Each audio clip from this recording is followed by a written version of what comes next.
Right form of ভার্বের দুইটা নিয়ম লিখছি আমরা, ঠিক আছে না? এটার মোট 4টা নিয়ম আমরা শিখবো, তাই মোটামুটি এটা আমরা শূন্যস্থান আকারে পূরণ করতে পারবো। আসলে এটা বইয়ের মতো করে কোনো নিয়ম আমরা লিখি নাই, আমরা নিজের ভাষায় লিখছি, জানো তোমরা বুঝতে পারো। তাহলে খেয়াল করো, প্রথমটা আমরা কি লিখেছি, সবাই একটু বোর্ডের দিকে তাকাও। সাবজেক্ট যদি কি হয় বলতো, সাবজেক্ট মানে কি সেন্টেন্সের শুরুতে যে থাকে, ঠিক না? এটা বুঝেছিলাম না আমরা আগে, মানে কর্তা। হ্যাঁ, সাবজেক্ট যদি মানে সেন্টেন্সের শুরুতে যদি হি, শি, ইট বা কোনো ব্যক্তির নাম হয়, কোনো ব্যক্তির নাম মানে যেমন রহিম, করিম, সালমা, জামিলা, যে কোনো কেউ হইতে পারে হয়, তাহলে ভার্বের সাথে আমরা কি করব? এস বেস যোগ করব। এটা হলো আমাদের সাধারণ নিয়ম। মানে আমরা যখন গ্রামার পড়ি তখন কিন্তু অন্যভাবে বলি। সাবজেক্ট যদি থার্ড পারসন ও সিঙ্গুলার নাম্বার হয় তাহলে ভার্বের সাথে এস বেস যোগ করি। তাহলে আমরা থার্ড পারসন ও সিঙ্গুলার নাম্বার কিন্তু পড়ি নাই, এখনো পড়ছি।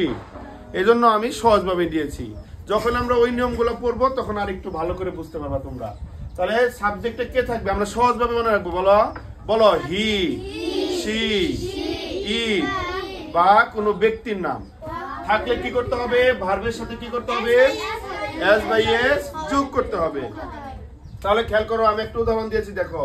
হি রিড ইংলিশ বুকস, তোমাদের রাইট ফর্ম ভার্বে এরকমই থাকবে, মানে যেটা তোমাকে সঠিকভাবে বসাইতে হবে সেটা ব্র্যাকেট আকারে এখানে দিয়ে দিবে, ঠিক না? তাহলে এখানে সাবজেক্ট কি আছে সবাই বলো তো? হি। এটা কি আমি বলছিলাম, হি শি থাকলে তাহলে ভার্বের সাথে কি হবে? এস বাই এস হবে। তাহলে রিড এর সাথে সাধারণত কি হয়? এস হয়। রিড এর সাথে কি হয়? এস হয়। কখন এস হয় আর কখন ইএস হয় এটারও একটা নিয়ম আছে, আমরা পরের ধাপে শিখবো। তাহলে হি রিডস ইংলিশ বুকস, সে কি বই পড়ে? ইংরেজি বই পড়ে। তাহলে আমরা এই ভার্বের সাথে কি করলাম? এসটা যোগ করলাম। বুঝতে পেরেছো খাদিজা? পরেরটা দেখো, তাহলে সৈকত গো টু স্কুল, এটা কি হবে তাহলে বলো তো? সৈকত গো টু স্কুল, এটা কি হবে বলো? গো হবে নাকি ওয়েন্ট হবে নাকি গোস হবে? কোনটা হবে? গোস হবে। গুড। কারণ কি এখানে সৈকত আছে, এই যে বলছি কোনো ব্যক্তির নাম, সৈকত ব্যক্তির নাম, তাহলে এখানে কি হবে? গোস। সৈকত গোস টু স্কুল।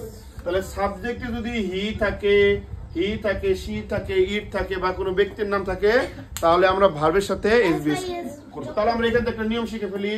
দেখো এখানে ভার্বের শেষে কি ছিল? ও ছিল। ও থাকার কারণে আমরা কি করছি? ইএস যোগ করছি।